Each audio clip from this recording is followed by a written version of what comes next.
The two ends of a uniform conductor are joined to a cell of EMF E and some internal resistance. Starting from the midpoint P of the conductor, we move in the direction of current and return to P. The potential V at every point on the path is plotted against the distance covered X. Which of the following graph best represent the resulting curve?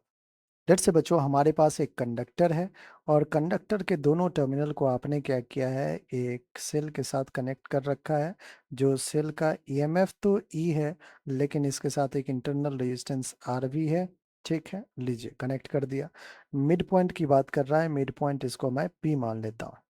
अब बच्चों ध्यान समझिएगा, ये positive, ये negative, ये positive, ये negative. जब आप मिड पॉइंट से in the direction of current जाते हैं, करंट प्लस से माइनस की तरफ फ्लो कर रहा है। आप भी मिड पॉइंट से जा रहे हैं करंट के डायरेक्शन में, तो बच्चों पोटेंशियल जो है वो डिक्रीज होगा या इंक्रीज होगा? आप कहोगे डिक्रीज होगा सर, तभी तो प्लस से माइनस जा रहे हैं, पोटेंशियल डिक्रीज हो रहा है। यहाँ पे हायर पोटेंशियल, यहाँ पे लोअर पोटेंशियल। अब जो पोटेंशियल डिक्रीज हो रहा है, कहोगे कि सर उसके लिए हमने ओम्स लॉ में देख रखा है कि जो पोटेंशियल डिफरेंस होता है वो आई इंटू आर के इक्वल होता है। रेजिस्टेंस की वजह से पोटेंशियल का ड्रॉप होता है ना, रेजिस्टेंस की वजह से पोटेंशियल का ड्रॉप हो रहा है। तो जैसे जैसे करंट के डायरेक्शन में आप जाते जाओगे, वैसे वैसे पोटेंशियल क्या होगा? डिक्रीज होगा। पोटेंशियल क्या होगा बच्चों? डिक्रीज होगा। All right. तो पोटेंशियल और कैसा डिक्रीज होगा? लीनियर डिक्रीज होगा, क्योंकि ये जो V equals to I R का ग्राफ है वो स्ट्रेट लाइन ग्राफ है, याद रखिएगा। तो ठीक है बच्चों, पोटेंशियल का डिक्रीज होगा। एक बार देख ले क्या कि पोटेंशियल का डिक्रीज कहाँ से स्टार्ट हुआ है। इसमें डिक्रीज हो रहा है, देखिए यहाँ से कुछ यहाँ पे आया, डिक्रीज हुआ स्ट्रेट लाइन की तरह, यहाँ से आया डिक्रीज हुआ स्ट्रेट लाइन के अकॉर्डिंग ही, यहाँ से यहाँ डिक्रीज हुआ स्ट्रेट लाइन के अकॉर्डिंग। ये बच्चों स्ट्रेट लाइन तो है लेकिन इंक्रीज दिखा दिया, तो डी आपका गलत हो गया। चलिए आगे बढ़ते हैं। जैसे ही हम यहाँ पे निकले होंगे, यहाँ निकले, यहाँ निकले, यहाँ आए, अब यहाँ जा रहे हैं बच्चों, रजिस्टर जो इंटरनल रेजिस्टेंस है आर के क्रॉस जा रहे हैं। तो यहाँ और यहाँ का टर्मिनल रेजिस्टेंस आपको, सॉरी, टर्मिनल पोटेंशियल डिफरेंस लिखना आता है। कैसे लिखते थे? V is equals to E M F E minus का आई इंटू रेजिस्टेंस आर। ठीक है बच्चों, तो अब आप कहोगे कि सर यहाँ पे जो है V is equals to E minus I R होगा। हाँ बिल्कुल होगा। अब देखिए, क्या I इंटू आर की वैल्यू कुछ ना कुछ होगी? बिल्कुल होगी। तो ये जो टर्मिनल पोटेंशियल डिफरेंस है बच्चों, वो क्या E से कम होगा? बिल्कुल, V will be lesser than E। Increase तो किया है लेकिन V क्या है बच्चों? E से कम है।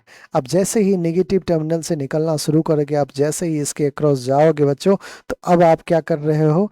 इंक्रीज कर रहे हो अपना पोटेंशियल। इंक्रीज करते करते करते आप आए, फिर से आप जो है यहाँ निकलते हुए वापस फिर से आप इसी पी पॉइंट पे गए। यहाँ से बच्चों जब आप फिर से अंदर जाओगे तो ऑफ कोर्स आपका पोटेंशियल डिक्रीज होगा और फिर उसी पी पॉइंट पे जितना पोटेंशियल था वहां पहुंच जाएगा। तो बेसिकली जो स्टोरी है वो तीन पार्ट में डिवाइड है, तीनों स्ट्रेट लाइन का इक्वेशन भी है। एक, पी से जब आप करंट के डायरेक्शन में जा रहे हो तब पोटेंशियल डिक्रीज हुआ। दूसरा, जैसे ही आप फिर रेजिस्टेंस के अक्रॉस होते हुए सेल के अक्रॉस जा रहे हो, सेल के अक्रॉस जब आप जाओगे तो ऑफ कोर्स बच्चों यहाँ नेगेटिव है और यहाँ पॉजिटिव है, तो आपका पोटेंशियल क्या होगा? इंक्रीज होगा। लेकिन क्या टर्मिनल पोटेंशियल डिफरेंस जो है ई से कम होगा? बिल्कुल कम होगा बच्चों। तो इसके अक्रॉस जो टर्मिनल पोटेंशियल डिफरेंस है वो भी ई से कम ही होगा। इंक्रीज तो हुआ लेकिन ई से कम होगा। फिर इंक्रीज होते होते होते आप फिर पी पॉइंट पे जाते हो। उसके बाद जैसे ही कंडक्टर के अंदर फिर आप करंट के डायरेक्शन में जाना शुरू करोगे, वैसे वैसे क्या होगा? लीनियरली पोटेंशियल डिक्रीज होना शुरू हो जाएगा और उसी पॉइंट पी पे जितना पोटेंशियल था वहीं पे आप पहुंच जाओगे। तो बच्चों स्ट्रेट लाइन के थ्रू आप क्या किए हो? डिक्रीज करवाए हो, अच्छी बात है, पहला प्रोसेस। दूसरा प्रोसेस अब ध्यान से देखिएगा आप, इसने क्या किया है कि डिस्टेंस के साथ पोटेंशियल जो है वो इंक्रीज किया है लेकिन ई के इक्वल कर दिया है बच्चों। क्या पोटेंशियल वी जो है वो लेसर देन ई होगा? बिल्कुल। तो ये तो हमारा गलत ऑप्शन हो गया, क्योंकि ई के इक्वल नहीं होगा, ई के इक्वल नहीं होगा।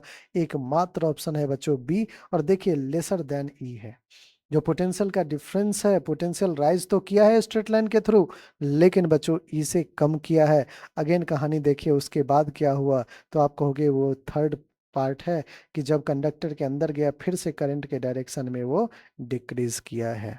ठीक है, फिर से पोटेंशियल डिक्रीज किया है, जहां पे था वहीं पे बच्चों पहुंच चुका है।